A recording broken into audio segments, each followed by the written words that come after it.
Okay, so good morning, good afternoon, good evening, colleagues from wherever you're joining us from. My name is Victoria. I'm a program specialist with UNICEF, Child Nutrition and Development in Humanitarian Action. And today I'm pleased to be part of the team that's going to be sharing with you within the space of 1 hour our new exciting programmatic guidance on gender-based violence, risk mitigation in nutrition. Next, please. This is an effort that is led by UNICEF and the collective. And so we're delighted to be sharing with all of you this guidance today.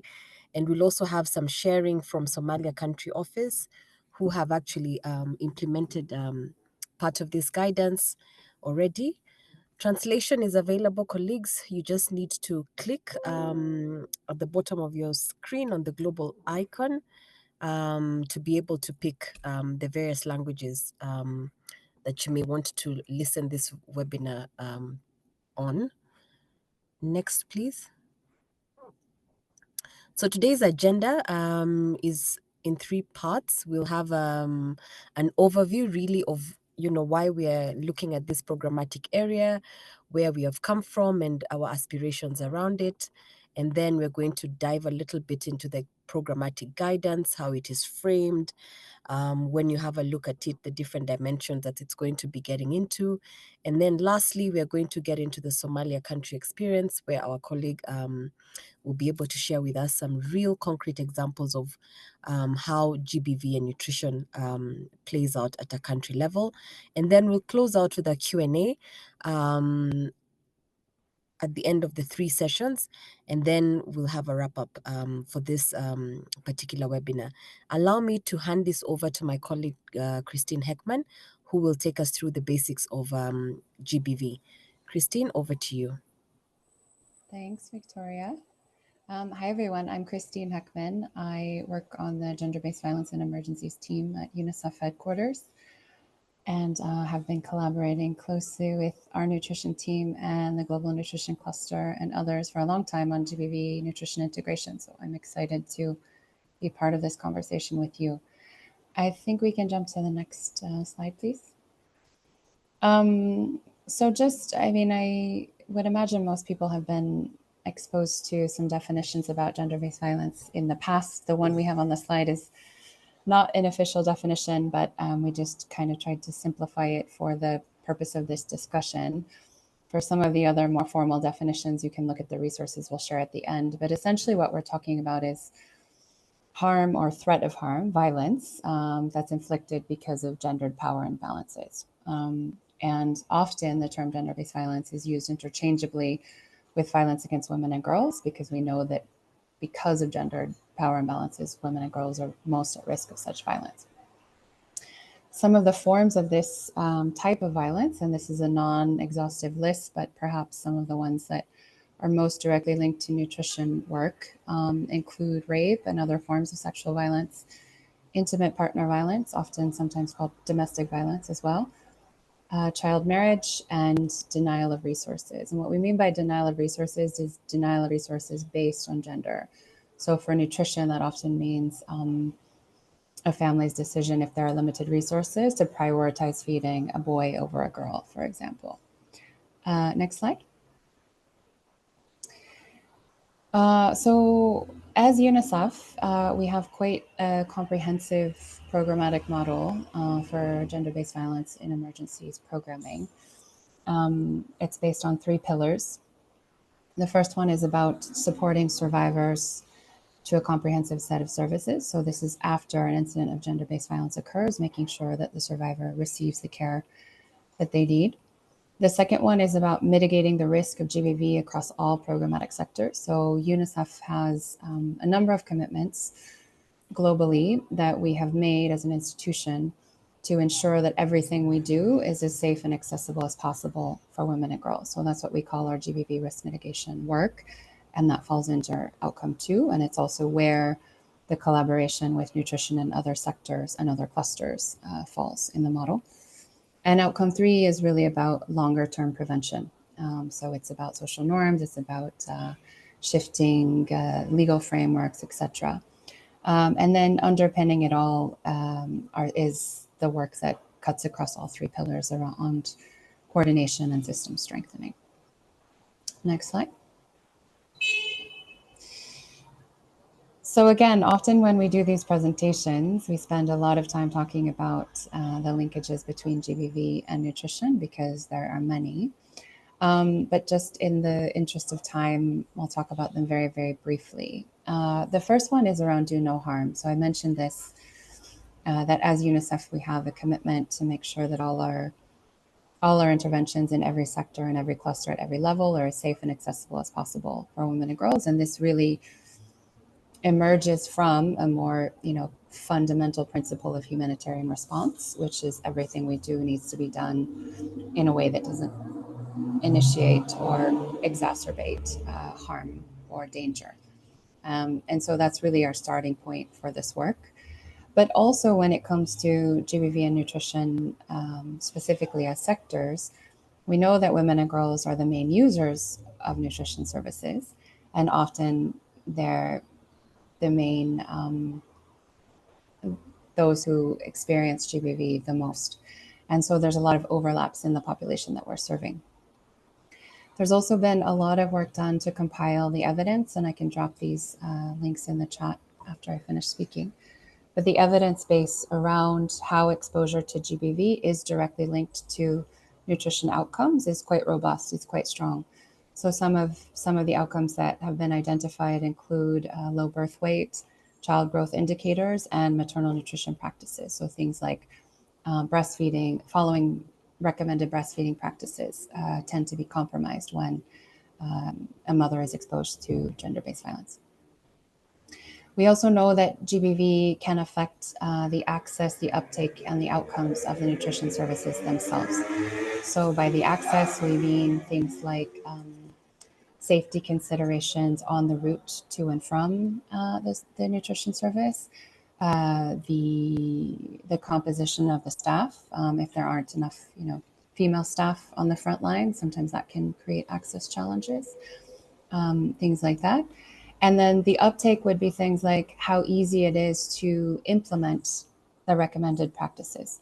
So if there's RUTF that's distributed and then a mother takes it home, how likely is it that she's going to be able to use it in the way she was instructed to, based on power dynamics in the home, based on other pressures, etc. And finally, the outcomes of the nutrition services. We know across the board that safer services are better services. They're more accessible and they're more effective. And so we believe very strongly that by proactively integrating GBV risk mitigation into nutrition work, that we're contributing to more effective service provision overall. And the last point is kind of just an elaboration of what I spoke about before, that women facing violence may miss appointments, they may avoid facilities, they may struggle with childcare for other reasons. So it's just kind of a more granular articulation of what I've just explained. Next slide. So we've been working on integrating GBV into all of our sectors as UNICEF for quite a long time. And particularly in the last few years, we've had some exciting momentum on GBV and nutrition specifically. What we're mainly talking about today is the GBV risk mitigation component of our work, which, as I said, is really about the do no harm. So it's about sort of the normal day-to-day nutrition programming that happens in emergency settings, and how do we more proactively, systematically, effectively assess GBV-related risks and then take action to mitigate them. And all of this is based on the Interagency Standing Committee GBV guidelines, which again, I'll drop in the chat after I finish speaking. We have also been, more recently, but also in a very exciting way, in a way that's developing quite quickly, started moving into some different sort of, I would say, more deeper integration, more sophisticated models of GBV nutrition programming. The first one is about delivering GBV response services and nutrition response services together. So how do we take advantage of the fact that we have these overlapping populations to more efficiently and effectively deliver both types of response services in a coordinated way, and sometimes in the exact same location? So we've been working closely with International Medical Corps on that, and we have another package that we're not presenting today, but if you're interested, please let us know. We have another package that takes that approach. And where we think we're headed, where we hope we're headed, after some of the piloting and some of the knowledge gathering is done on the integrated service delivery model, we're hoping to look at a next phase, which would actually embed GBV response services in nutrition. So we know that there are certain contexts where doing work that is labeled gender-based violence is sometimes very, very dangerous and sometimes completely impossible. And we believe that if done carefully and thoughtfully within nutrition, that there are ways that we can reach survivors of GBV that otherwise we're not able to. Next slide. And I think I'm handing over to you, Megan, for this part, right? You are. Thanks so much, Christine. Okay, hi everyone. My name is Megan. I am a nutrition specialist based in UNICEF HQ. And I'm going to be actually taking us through the content of the program guidance. Okay, so before I start, just some background in terms of why this guidance was developed. This resource is specifically designed for nutrition program designers and managers, primarily working in humanitarian settings, but it's also applicable in other settings as well. Our goal with the guidance is simple. It's to make it as easy as possible for nutrition staff to systematically consider the GBV risks and to take practical actions to reduce those risks. We know that as nutrition program staff, you're often really busy, you're often really stretched. And so this document helps to really break it down, offering a clear structure, different examples, and tools to guide your thinking and planning. As Christine said, there's been a lot of evidence generation in this space. So this program guidance actually reflects that real world experience. The recommendations are grounded in practical lessons from from a range of settings, especially the operational guidance, which was conducted in South Sudan. So this is really important research, which has informed a lot of our thinking in this space, and that was supported by ACF and UNICEF. And finally, I just want to make a mention that this guidance wouldn't exist without the leadership and the collaboration of partners who have been driving forward this agenda for a number of years. So particularly IMC, ACF, the GBV area of responsibility, and the GBV working group, GBV gender working group under the GNC. So their commitment has helped shape this tool to something that's really practical, field tested, and ready to use. Next slide. So the guidance is structured around the 6 key actions that you can see here on this slide, but it does go further. There's sections on coordination, adaptation, and M&E. I will briefly mention those in the next few minutes. Okay, but before I dive in, I just want to highlight a really critical point. This package is designed for settings where both nutrition and GBV services are available, and ideally where there is some access to GBV expertise. That expertise might be limited, but it's important that we as nutrition program people don't go beyond what we're trained or qualified to do. So throughout the guidance, we have tried to be really clear about where we need GBV specialist input. So for example, some activities require active GBV collaboration, while others can be safely led by us as nutrition people with minimal support from our GBV colleagues. Next slide. Okay, so the first is safety audits. So safety audits are the foundation of GBV risk mitigation. Another way you could describe an audit is like a safety check of your nutrition services. There are different examples available, but it's really important to know that they're flexible and then they can be also adapted to your context.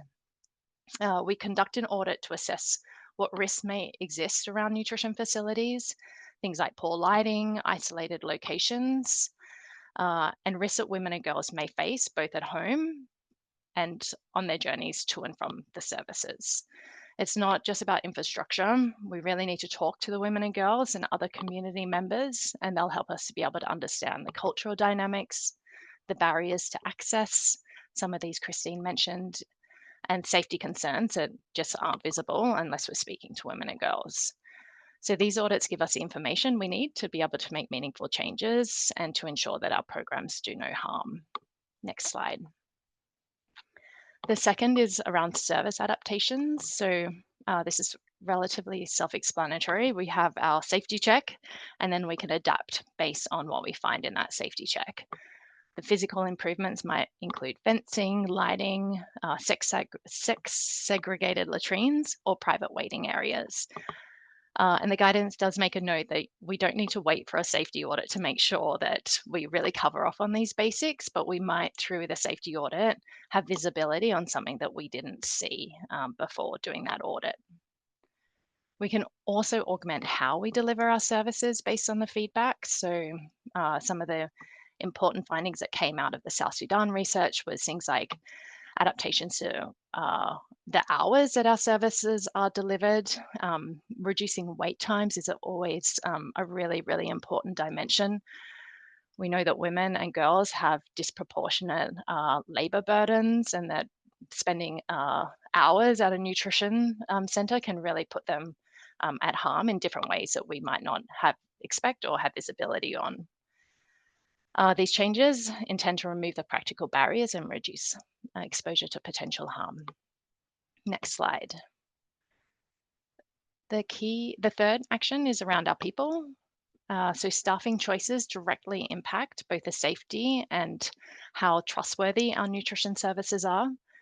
Mentioning again the South Sudan research, one of the most prominent findings was that when there were female staff at the nutrition center, women and girls reported feeling significantly safer to access that service.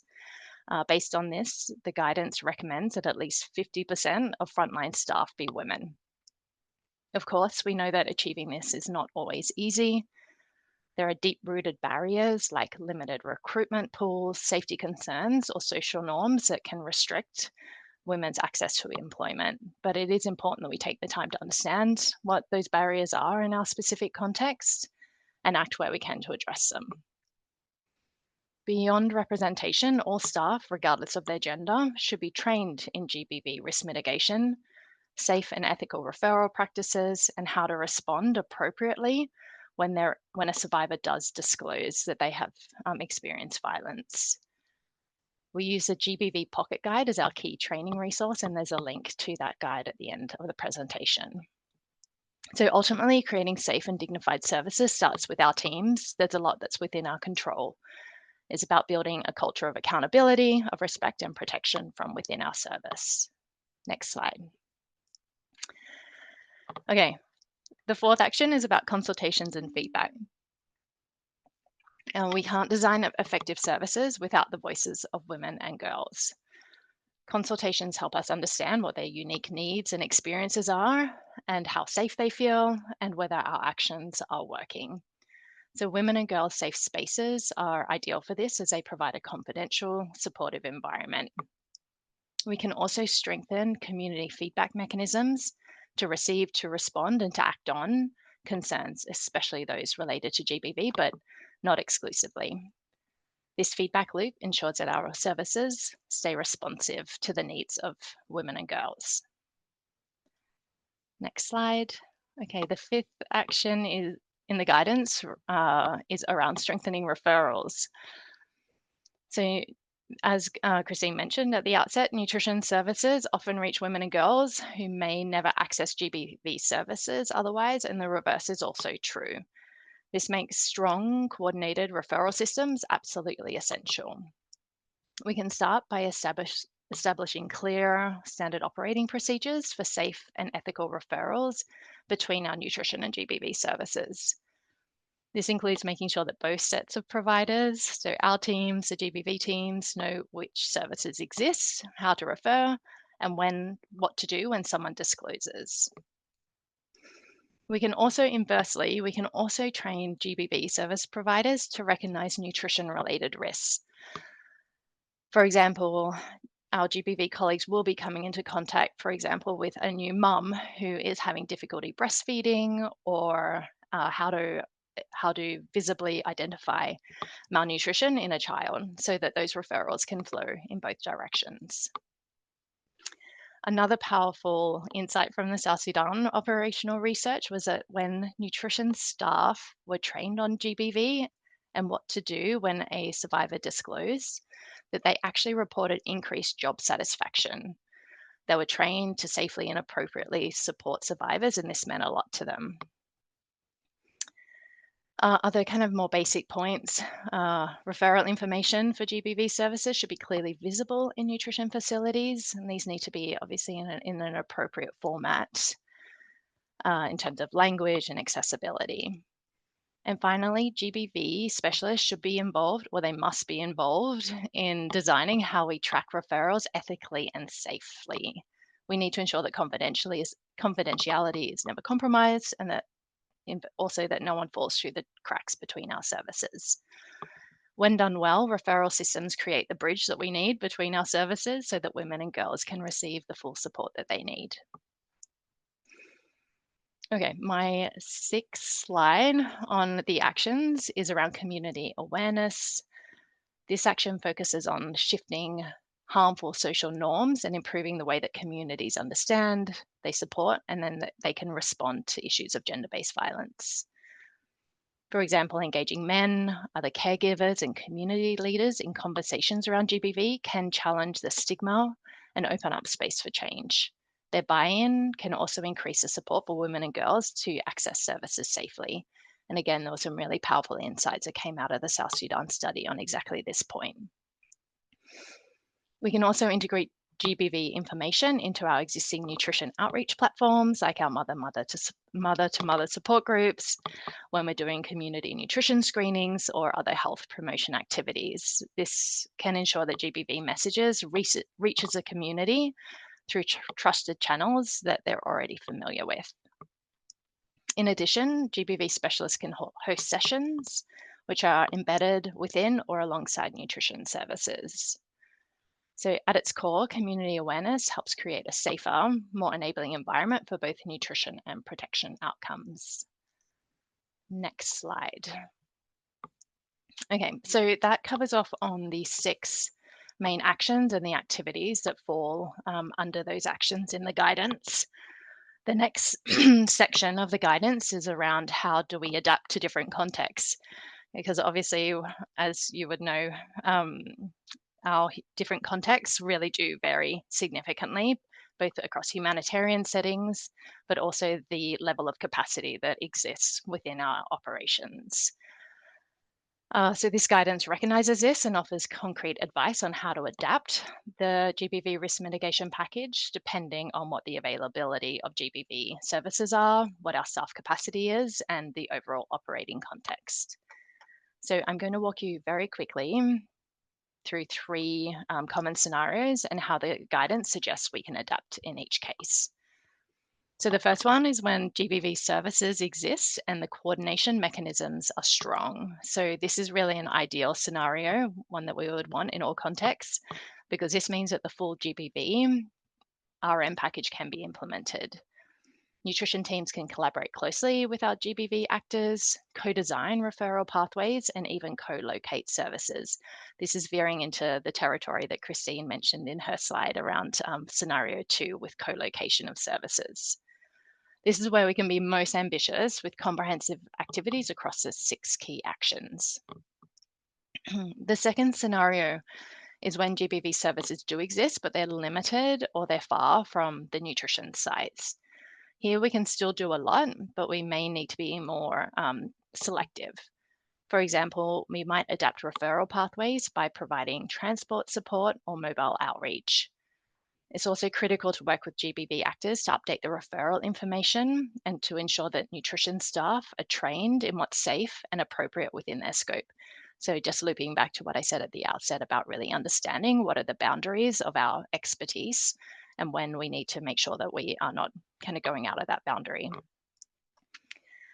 Okay, and the third is when there are no GBV services available in this area. And this is the most constrained scenario and one where caution is really important.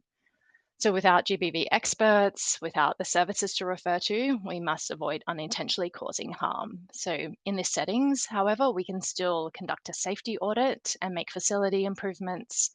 We can strengthen staff training on basic principles like confidentiality and survivor-centered approaches, and we can share key prevention messages with communities.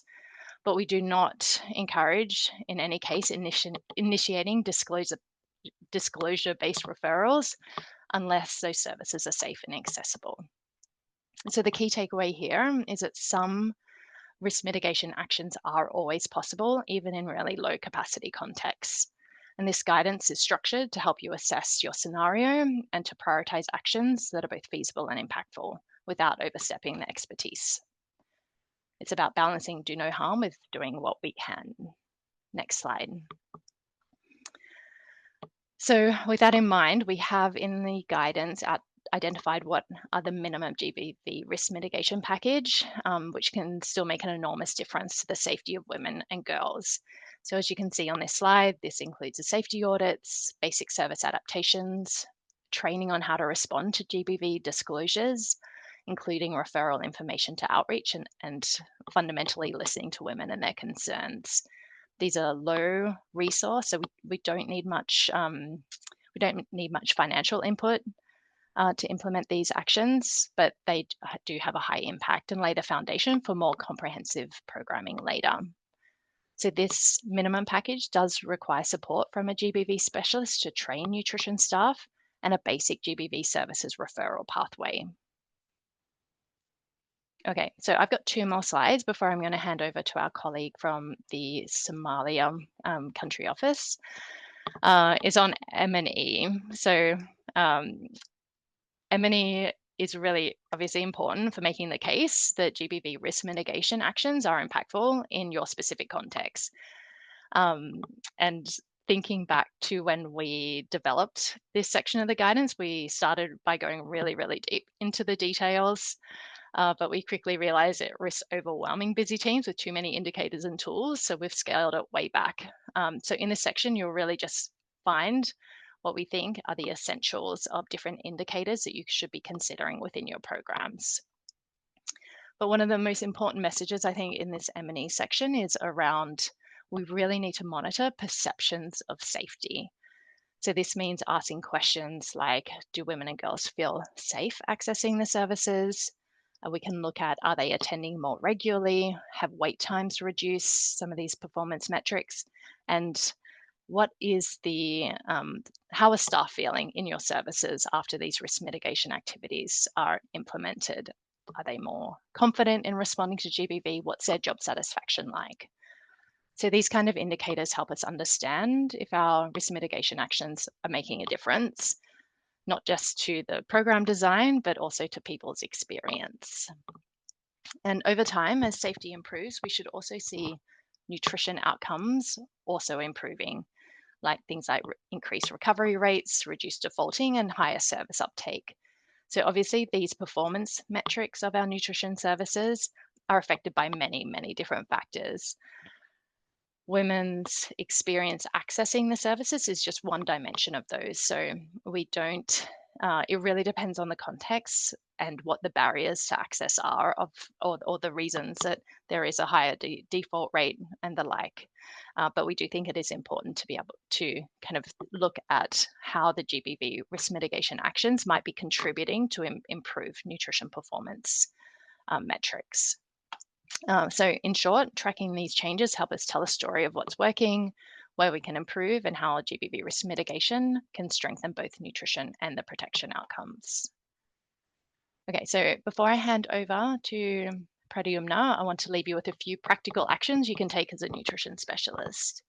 So firstly, if you haven't already, reach out to your GBV colleagues. Start by building those relationships because together you can map available services and assess where you are now, your starting point for integrating GBV risk mitigation into your nutrition program. You absolutely don't need to do everything at once. You can start small and pick 1 or 2 actions from the guidance and build from there. And you can advocate with your team to take the first steps alongside your GBV colleagues. Do make use of the tools in the guidance, especially the GBV Pocket Guide, is designed for non-specialists and provides clear practical support. And remember that you're not alone. There's a whole community that's working on GBV nutrition program integration. We've got the program guidance, but we can also offer technical support, other guidance, and resources. Okay, and that takes me to the next slide, which is around resources and support. So you'll see here are some of the resources and links to those resources. And at the end of the presentation, also Vic will be mentioning or reminding us all how to request support through the GNC website. Okay, with that, next slide, I would love to hand over to our colleague Pradyumna to speak about the Somalia case study. Over to you. Thank you, Megan, and good afternoon from Somalia country office. I'm Pradyumna Dahal, nutrition specialist working in Mogadishu. So first of all, this context is from Somalia, where we are suffering from drought with violence and security concerns, but also, a very high child marriage, almost 34% of girls marrying before the age of 18 years, and almost 98% of female genital mutilation, and this child marriage and FGM that drives girls out of schools and exposes them to vulnerability and a lot of domestic violence. So there are multiple GBV risks that we experience. One first, we can talk about physical accessibility, about the location, the safety, other physical barriers, long waiting time for the services, high distance to the health facilities. We have financial accessibility due to poverty and the transportation cost. Some social accessibility because of the social norms where women and can only talk to women. Men has to approve for women's access to services, cultural belief and social exclusion, stigma in terms of access to services, and beliefs and practices that hinder women from accessing those services, the decision making, men's leadership and decision making. So all of this, limit participation of women to various services. The fourth is on information accessibility. Because of limited availability of information, and in terms of who receives the information, the language, the styles of communication, which is not suiting the vulnerable groups, and lastly, the availability of services and a lot of other human resource norms and beliefs, practices that hinder women from programming. So these are the potential GBV risk which we are currently facing in Somalia, and to address this risk, some of the key actions that we have taken in Somalia. Next slide, please. So some of the key actions that we have taken in Somalia. Maybe I will highlight 3 key actions that we are promoting. One, in terms of identification and referral of the gender-based violence cases, including use of the GBV Pocket Guide, and building the workforce, mainly the program managers, the supervisors, the community workers, the frontline health workers in terms of timely identification and referral of the GBV cases. So this is so with nutrition program, we have trained our workforce. This is action 1.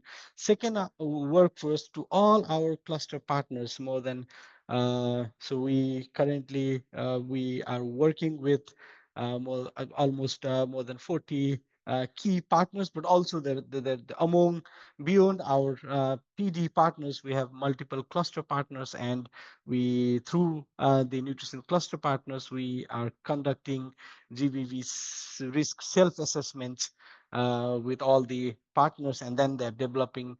They have developed the context-specific mitigation measures. So this is with the partners. Third, these are mostly through the community approaches, promoting gender-sensitive approaches through various community platforms. We have mother-to-mother group platform, we have caregivers support platforms, which we have used, and this has served as an entry point for raising GBV awareness in the community.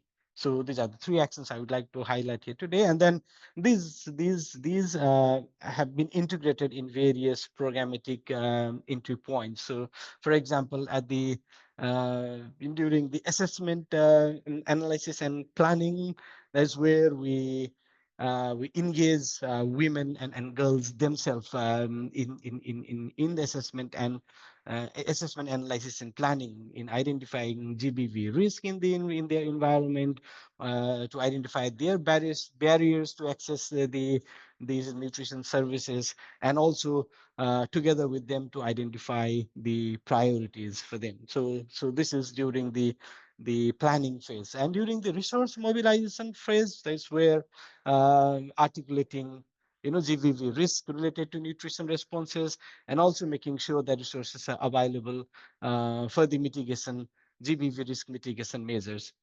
Third, during the implementation is where we need to make sure we're making sure that there are safe and dignified accesses are available for the access to services are safe and also dignified. Ethical programming, ensuring the participation of the GBV victim survivors, as well as all the other community and vulnerable groups, and also safe and ethical referral of the cases. Coordination, also we have nutrition multi-sectoral coordination platforms at the country level, also at the state level, which we also use to discuss about other issues on GBV. And lastly, during monitoring and evaluation, we make sure that the GBV cases, the risks are monitored, safety audits are carried out, and also safety perceptions are also monitored. So there are multiple programmatic entry points where GBV and nutrition are being integrated. So we have experienced some challenges and lesson learned. Mostly some of the key lessons that we have learned is the holistic approaches can really improve care and outcomes for the GBV survivors. First, second, community engagement is really important because it builds the trust within the community, within the GBV victims and survivors, and it reduces the stigma, so that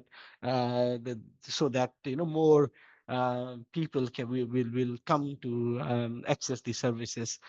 Train nutrition staff better identify and the referral of the GBV survivor is also high when staff, including the managers and all the community up to the frontline, healthy staffs are when trained.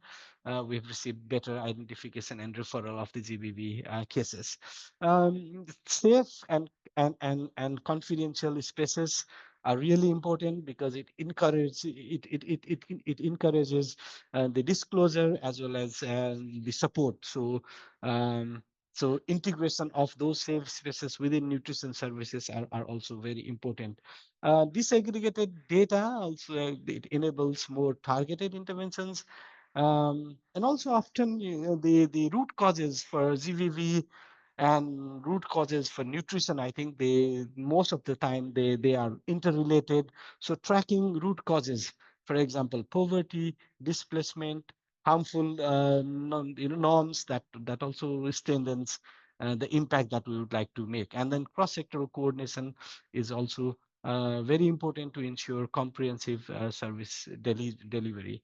But of course, we have we have been facing a few challenges I would like to highlight. First, institutionalization of GBV mitigation, lack of standardized guidance and clear strategy that mostly evidence-based strategies to integrate GBV into nutrition programming. We have limited tools and system for data collection. Data is always a challenge in Somalia. because of the security and so many other specific contexts that we have. So limited tools and systems for data collection, reporting, and monitoring of GBV related outcomes is still a challenge. We have although we have done some training of the staff, but still technical capacity, because the GBV identification referral is a very specialized area, and we still there are a lot of gaps among the staff on GBV sensitive nutrition programming. We have persistent challenges with like stigma. We have limitation of resources and insecurity, needing ongoing adaptive efforts. And consultation of women and girl in decision making and program design is an ongoing challenge. Although we're able to make some progress, but it's still a big challenge because of the existing social norms and behaviors that we have in Somalia. Lastly, there are some next steps that we have identified. In our context, I think prioritization of the geographic areas and the risky areas, I think prioritization is a key. So in terms of the areas and risks. Second, the capacity building on GBV in emergency as well as nutrition GBV linkages is very important, and we in next steps we would like to leverage other training modules that we have on maternal infant young child feeding or IMAM and other training module. We would like to leverage to integrate GBV, IE, and nutrition. Third, we still need to, we need more. We need to simplify our tools. So tools and strategy, putting it in place is our third priority. Safety audits to improve nutrition. Consideration to have psychological first aid provided within the health and nutrition side. So that is also one of the next step we have planned. Inclusion of gender-based violence in nutrition in the humanitarian response plan. That is our next step. And then there are a lot of partners, so leveraging on their capacity to build their capacity in terms of GBV, the nutrition integration, referral, and identification. This is an ongoing work, but also we leverage on their capacity to reach more and more GBV victims and survivors. And lastly, two key asks. One, to support the development of integrated GBV and nutrition strategies, which is very much tailored to the Somalia context and which is evidence-based. So that is number one. And second is developing standards and the standard tools and operational guidelines, again, in adapted or tailored to Somalia context. So these are some of the key asks that from our side. I think that's all from Somalia, and yeah, I mean, so you can see our vision statement there. So that's all from my side. Over to you, Vic. Thank you, Pradyumna. Christine, thank you, Megan. Before we get to the Q&A, I just want to, highlight to colleagues that really the foundation of all this work we have presented today, what we have done in the past, what we are doing, and where we aim to go, is really around addressing the GBV risks within nutrition programs, strengthening that collaboration, building capacity, so that services across both sectors are safer, more accessible, and better utilized, because we believe with this kind of approach, both women and children who need this specialized support, whether for GBV or nutrition, are able to receive it in a manner that's timely, appropriate, and is also effective. And more so in this situation of reduced resources, increased fragility and conflict and disruption in many of our settings.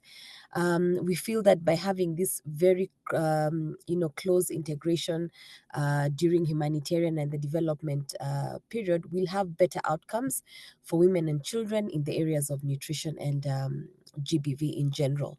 So colleagues, allow me to open this to all of you now. It's our time to reflect together, ask any questions we have, comments, and just share any feedback you may have or experiences from your different contexts. So please feel free to unmute yourself and just come in and ask a question or share a reflection. Over.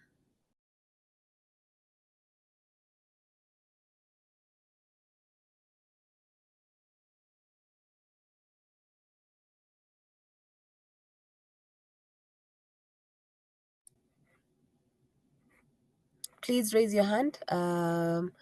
We've been requested on the chat, or you could actually also type your question. We already have one from Bana, which has been responded to on the Q&A.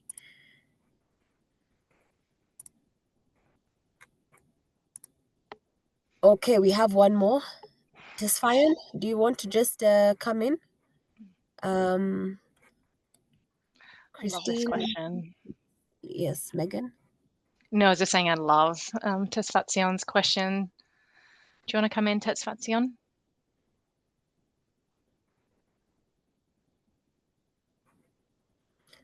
Okay, so the question reads, how can we shift from a child-centric approach in nutrition programming to a mother-first model that prioritizes women's safety, agency, and well-being as the foundation for sustainable family nutrition outcomes? Megan, do you want to give this a go? I would actually love if is there anyone on the call today from a country office who might have either a perspective or an experience? Because I mean, I think this is the question, right, that we've been grappling with for a long time now. And I've definitely seen some progress in this space, but I think this is for me one of the kind of the key issues. Yeah, but very interested, is there someone from a country office or a program who might have an opinion?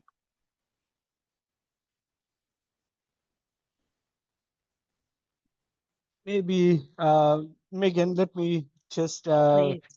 give it a try. I think this is a really very interesting, important question, and I think we can just from our experience, we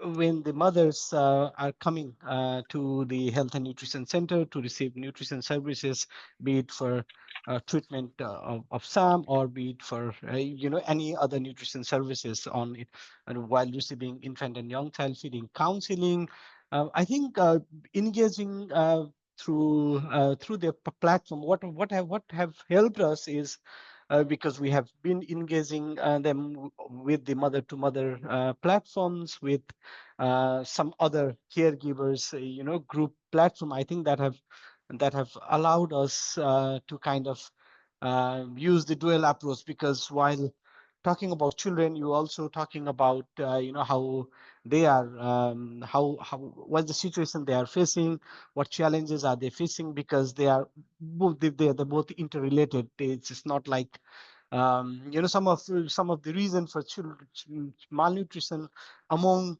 children is because of the situation which mother is facing because of the GBV, or some other challenges that she is facing, and that is why both mother and children are malnourished, and so some of the underlying and basic causes are GBV violence. So I think it's important. I think this question is very important. So together with child-centric approach, we also model or adapt ourselves to kind of mothers, and to understand how mothers are feeling, talking to her in terms of her challenges, and also how she has been taking care of the children. So yeah, I think this is a very, very good question. Thanks. Thanks, 𝗤𝘂𝘁𝗂𝘂𝗂. 𝗤𝘂𝘁𝗶𝗴𝘁, did you want to come in? Thanks, colleagues. Wonderful presentation, Christine, Megan, everyone. Good morning, good afternoon. I hope you can hear me. I was trying to open my mic. Please confirm if you can hear me. We can. Yes. Thank you so much. I just want to really briefly touch upon how our nutrition programs across different countries is currently set up, or kind of a mind shift, paradigm shift is needed, because we always focus on the child side, And we are not focusing on also first on women who are also equally vulnerable due to different fragile conflict in Somalia, South Sudan, various contexts. So one of the COVID lesson is the family mark or other shifting, focusing mothers to be at the center of our programming is really mandatory. Because when the mother well-being is ensured, the child well-being is also really will be progressive. So most of the time when you ask nutritionists about the CMAM program or overall nutrition programming, we talk about distance, about access or awareness about programming, but limited knowledge about the safety of mothers towards accessing our programming, which we have set up to benefit the child. So I think this integration of GBV risk mitigation into our programming and creating safe space for the mothers to access the program which we have designed is really mandatory. Thanks so much. Thanks, Tesfa. Megan, do you want to do any additions there? Yeah, I just maybe want to add, I think we need to acknowledge that our programming happens within kind of a socio-cultural context, right? And that's just, it's not just in programming countries, right? That socio-cultural context exists in my country, Australia, it exists here in the US, in the UK, and other countries. So I think when we approach our programming and the decisions that we make, we need to be aware of our own biases, right? How do we see women? How important do we see women within our societies, our communities? Because I think that fundamentally is the issue, right? Is these structural barriers that women are facing in all contexts and how that impacts how we see women, how important we think women are, and how we then provide services that are appropriate for their needs. So I think internally at UNICEF, I think there's been somewhat of some progress, some transition over recent years. And we did make a concerted effort last year to prioritize development of guidance specifically for women in humanitarian contexts. So not looking at women and their role as caretakers or their role in producing healthy babies. It's more around a rights-based approach for women as individuals in their own right who have a right to food. They have a right to be well, not just we want a healthy baby from that woman. So yeah, I just say this is something I feel really deeply. I think it's a whole of system issue, and I think we can really start with looking at how we see women within our communities. But I love that example of 𝗤𝗏𝘁𝗏𝗂, and thank you so much for asking that question. And I think it is something that we should maybe create broader space to discuss. Thanks. Thank you, Megan. And it reminds me of the recent release of the WHO guidance on prevention and treatment of wasting, where now, there's also additional focus on looking at the mother-baby pair as, with their individual vulnerabilities and the whole mental health and psychosocial support package that comes for the caregiver. So I think all these efforts are coming at the right time and will, likely align very well at field level. I see we have two other questions. In what ways can we integrate intersectionality into GBV nutrition programming, especially for groups like adolescent girls, disabled women, or displaced communities who face layered vulnerabilities? Christine, do you want to give this a go? Happy to. It's such a great question and one that's very timely because just yesterday we were doing a couple of webinars on how we move towards a more systematic and consistent approach of GBV integration and disabilities integration in general, not specifically focused on nutrition, but in general. So it's very much on our minds as well. I think there are a lot of tools out there, and we're in process of trying to bring them together in a more consistent way. So we can share some of those if you're interested after. But I think a lot of it, and actually a lot of all of this, even what 𝗤𝗏𝘁𝗏𝘂 was describing, a lot of this approach comes down to the processes that are put into place as part of implementing and monitoring the program. So, you know, who we're talking to on a regular basis, what viewpoints we're trying to get into the data collection that we're doing that then informs the decision making about how the program is adapted. And so I would see the intersectionality conversation being very much a part of that. You know, who are we bringing in to help inform the decision making and help guide the design and also the monitoring. But we do have a few examples pulled together on some of the intersectionality practical examples. We actually, that was maybe an oversight on our part. We should have listed them in the last slide, but we can fix that, and or we can send them as a separate email. And before you go, Christine, on that, there is also, you know, a related question around a compendium of resources. I don't know on the GBV side, do you want to speak to, you know, how the resources are organized and how colleagues can access what's available? Yeah, this group, I'm loving it. Everyone is right on point with the timeliness of the questions. We do have the GBV guidelines website, so I put the link for that in the chat. That is kind of the go-to hub for anything related to integration of GBV into other humanitarian programmatic sectors. Within that, there's a knowledge hub that is currently searchable by language, by geographic location, by sector. So there's different ways you can filter through the resources that are there. But the team that runs that website and that oversees coordination of that strand of work has also been getting a lot of feedback that we need to do better at the presentation of and organization of those resources. And so actually we're in the process now of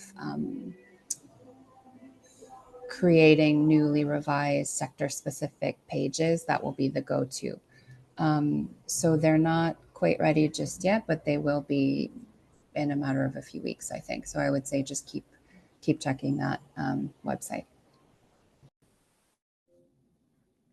Thank you, Christine. Pradyumna, over to you. Yeah, I would just like to add one point in terms of this intersectoriality into GBV nutrition programming, especially for the adolescent girls. We have recently started, working together very closely with our child protection colleague in terms of expanding our nutrition program on the safe spaces, on the one-stop centers, working with the GBV prevention efforts, which is going on in terms of promoting recipes, improving the nutrition status of the GBV, referred those cases, as well as improving their knowledge and practices. This is one, but also as we are piloting the adolescent iron folate acid IFA program in schools, we're using it as an opportunity to raise awareness on GBV prevention, as well as in terms of identifying and referral of the cases. I believe same could also be done through school feeding program with our partners, but I think this is really important to kind of build on and strengthen this intersectoriality of nutrition and GBV programming. Just wanted to say this example from Somalia. Thanks. Thank you so much for that, Pradyumna. And I see we're almost out of time. We'll take the last one. And Christine and Megan, both of you could share reflection, resourcing opportunities to take this work at scale in countries. Any insights? I know we have colleagues from the regional office here, from the countries. Any insights you'd share with them on this?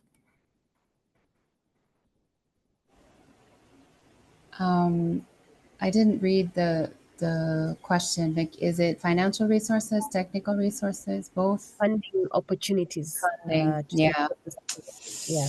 I mean, it's a tough moment, right? For all of us. We are at our level working on mobilizing some additional resources specifically for GBV nutrition.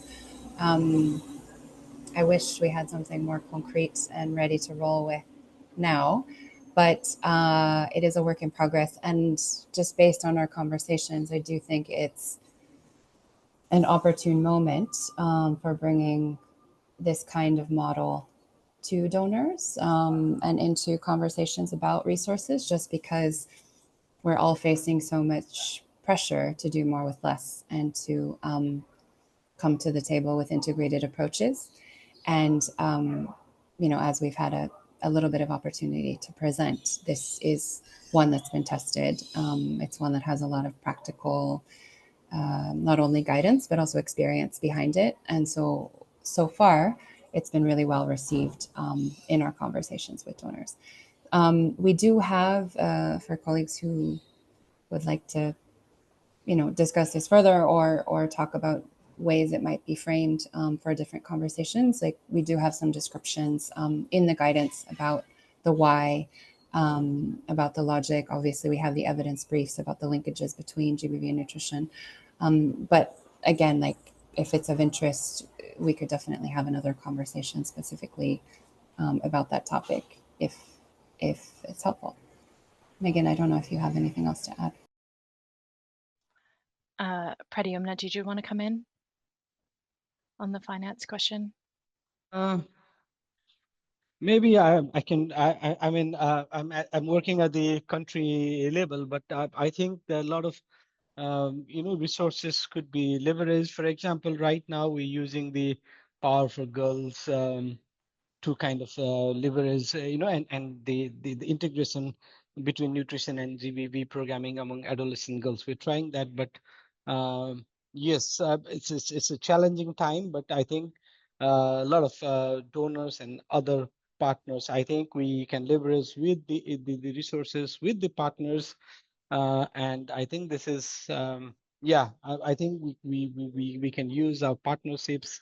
And we can I think try different the different platforms, and sometimes we don't need additional money, you know, we just need, for example, when we are training on MIYCN or IMAM or others, you know, training health workers, we can just include an additional module on GBV case identification and referral. So sometimes it's not, you know, only additional money, but we need to look into opportunities where you know, we can gain efficiencies. And yes, finance is a challenge right now, but I think we can continue look for an opportunity where we can leverage more opportunities. Thanks. I'll just add really quickly, Vic, on that. I realize we're over time, but the conversations we're having at the global level around GBV nutrition program integration, every donor is saying, yes, we are absolutely on board with this. So I think really we need to make a change here where we do include a budget line, a small budget line in our nutrition program proposals at country level. And we let donors say, no, take that out, right? And I just don't think they will be asking you to take it out. So yeah, that's my ask of you at country level. Just try and include it in your program budgets, and we can help you as well. We do have some different experiences of around costing. Obviously, it's really context dependent, but in the overall kind of scheme of your nutrition budget program, we're talking about really, really, really small money, which can have a huge impact. Back to you, Vic. Okay, thank you, colleagues. And as we wind up, just a reminder on how you can get any kind of support related to nutrition in emergencies.